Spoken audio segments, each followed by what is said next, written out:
First I ask, do you have a car seat? Yes. Do you have diapers? Yes. And I say, and you've got your love for this child? You've got everything this kid needs.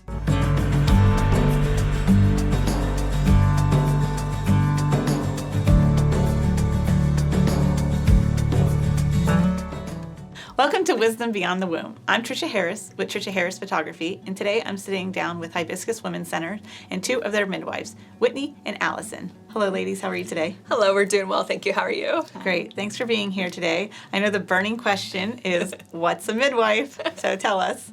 Set the record straight. So a midwife is a really broad term, which is why there's so much confusion about it. We have anything from there is anything from a lay midwife, which is someone who does not have any formal training but catches babies in the community, to a certified nurse midwife, which is a registered nurse who has either a master's or a doctorate degree and has extensively studied to care for women anywhere from their first period all the way until menopause. All the midwives at Hibiscus Women's Center are certified nurse midwives. Very nice. How many midwives are on staff, roughly? So currently we have 7. We're about to have 8. Okay, very nice. So you got a good group to service the We busy do. office you guys have. Absolutely. What's the difference between a midwife and a doula, though? So a doula is a non-medical professional that is specialized in providing labor support. Some of them even visit patients during their pregnancy as well as postpartum, and they're there to help with this, physical, emotional support for that mom and her family. Okay. So they're not the ones catching that baby. Correct. That's you Exactly. ladies. Wonderful. We Very take care of the good. medical aspect. Very nice. When somebody visits the office, how do you guys determine if they get to see the doctor versus the midwife? So a lot of it depends on how high risk they are. Okay. If it's someone who has a lot of high risk factors, we'll prioritize them seeing a physician. Or if they're gonna have a C-section, we really like our section moms to see the doctors, get to know them before the birthday party comes up.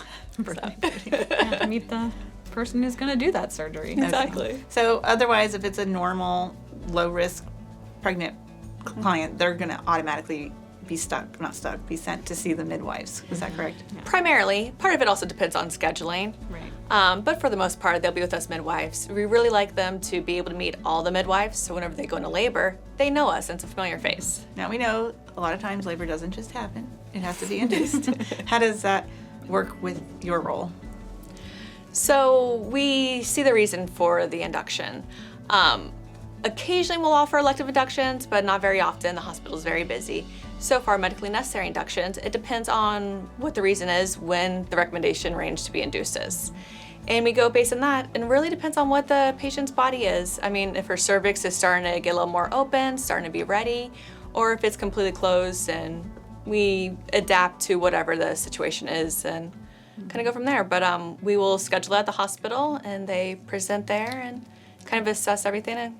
And they're still working with you at this point. Oh, absolutely. Yeah, so Yes. this doesn't swap them back over to the doctors by no means. No. And then, if there's no complications that would indicate an induction any sooner, 41 weeks is our limit as far as how long we would want a woman to stay pregnant. At that point, the risks outweigh the benefits as far as keeping baby in. Gotcha. So this sounds like one of your policies. What are some other policies that maybe people aren't aware of because they've heard something else along the way and they thought that they could stay pregnant forever? We'll wait for that baby to come, but some babies don't come. So what are some other policies that are really important to you guys to keep moms and babies safe?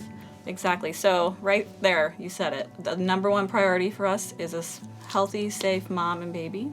And we follow guidelines set out by ACOG as well as World Health Organizations, which includes screenings for gestational diabetes. We're monitoring for high blood pressure in pregnancy. When our patients are in the hospital in labor, we want to monitor the baby's heart rate. We like all our patients to have IV access. That doesn't mean you have to be getting IV fluids, but we want to be able to give you those medications if we need it in an emergency. Gotcha. Now, the hospital world in Brevard County has undergone some changes. Yes. We've closed some hospitals, opened some hospitals, and vice versa. So what hospitals do you guys currently serve? So we currently serve Holmes Regional Medical Center. So Holmes Regional is the only trauma center in Brevard County, It's also the only hospital that has a NICU, a 24-hour neonatologist, which is a baby doctor. We have OB, hospice always on the floor, and 24-hour anesthesia in the building. So, which is why Holmes Regional is the only hospital we're planning on delivering at. Okay, you do still have an office though in Vieira. Yes, we have one in Melbourne and one in Vieira. Okay, but those Vieira patients will still go to the Holmes Regional Hospital. Exactly. We just want to make it more convenient for the prenatal care, but we still just deliver at Holmes Regional Medical Center. Perfect. So a lot of moms are usually like, what do I do? You know, they're like, am I in labor? Am I not in labor? So what is your advice when they're kind of uncertain, but they know they're in their 37 plus weeks and they think it could be labor? What's your protocols and policies for that? So you can always give us a call. We have someone on call 24/7 that can reach out to those patients. They would contact our answering service and we can give them a call back. And we also kind of, leading up to that point in pregnancy, we talk to our patients about, if you're having contractions every 5 minutes that are lasting for a minute, for about an hour, you're probably in labor. If your water would break or you're having any bleeding or your baby's not moving normally, we'd want to hear about that, and we're probably going to tell you we want you to come in and be evaluated.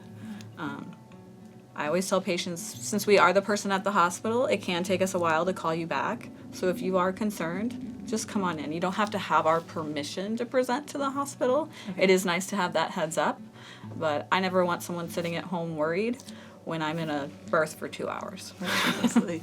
So prepping is key, it sounds like, with patients and ensuring they have everything prepared ahead of time. Talk to me about the hospital bag, because you can find lots online on what should be in a hospital bag. What's your biggest recommendations? So Holmes Regional is great because it really supplies most of the stuff you need. Big things that I recommend are, chapstick, hair ties. Those little stroller fans to clip on the bed are amazing to help keep you cool when you're laboring.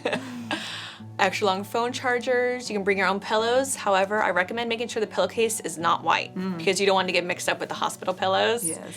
And then anything that'll make the space more comfortable for you. You could bring little battery tea lights or some motivational posters, your own blankets, anything like that. That'll make the space a little speaker cozy. For music. Exactly. Any of those things. I like that. So a lot of parents are nervous having a baby. Like, yes, they planned for this moment, but then the reality sets in that this baby is going to be here sooner than later. And so they might not feel prepared. So what do you tell them the biggest things, the necessities that they need are? So my favorite thing to tell my patients is, first I ask, do you have a car seat? Yes. Do you have diapers? Yes. And I say, and you've got your love for this child? You've got everything this kid needs. Oh, I love that.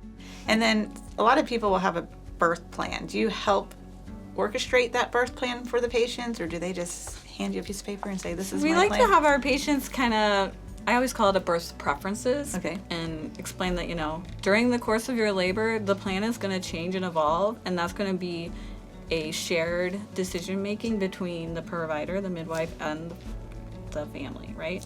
So, but listing out those things that you're, hoping for or wanting in your birth experience and bringing those to your visit can help us to go through them. And I always tell, ask us anything. We want this to be, this is your birth, your family, your, everything. And we want it to be a great experience for you, no matter, how it goes. We highly prioritize education with our appointments. So we use every appointment as a chance to kind of go through and hey, what are you thinking about labor and delivery? What kind of questions do you have? A lot of stuff that most people put on their birth plans, we automatically do because it is evidence-based. Like delayed cord clamping, skin to skin, and all those good things. But we really just like to talk to them at every appointment and come up with. And occasionally there's, my sister's friend so-and-so said this, and so figuring There's out lots those of things. opinions out right, there. and it's always good, and sometimes you gotta block out those opinions. Everybody has opinions. Everybody's about experience babies is and different. birth, Yes, it is. names, everything. I'm like, do what is good for you and your family, and we want to help be a part of that. Awesome. But at the end of the day, our highest priority is healthy mom, healthy baby. I love that.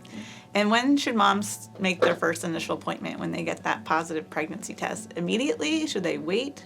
So we like to schedule their first appointment right around 8 weeks. Okay. And at that point, we'll do an ultrasound just to confirm they're pregnant and they're measuring correctly with their dates. And then we kind of set the plan for the rest of their pregnancy on when their next appointments are going to be, what labs we need to do, and so typically 8 weeks is a good starting point. Okay. And then as we approach the end of the pregnancy, do the visits increase and become more frequent? Yeah, so after the 28-week visit, we start seeing patients every 2 weeks. Okay. And then after the 36-week visit, we see patients weekly. Perfect. I love that. And I love the education piece on that. Do you guys offer any educational classes in your office? Yeah, so we actually have Lydia Baker, who's a local doula. She hosts childbirth, child care classes, and it's really great because it covers so much about the hospital. A lot of patients will kind of go in with a plan like, okay, you know, I want to go and have this vaginal delivery, but sometimes things don't work out that way. Really, it's the baby who's the boss. But ladies' classes are great because they go through, you know, if you do need C-section, if you decide you want an epidural, vaginal deliveries, postpartum. So it really gives them a good, you know, background knowledge on what they're walking into. I love that. What's the best way for a new patient to reach out to you? So we have 2 offices, like we said, in Melbourne and Viera. You can go to our website, which is hibiscuswc.com.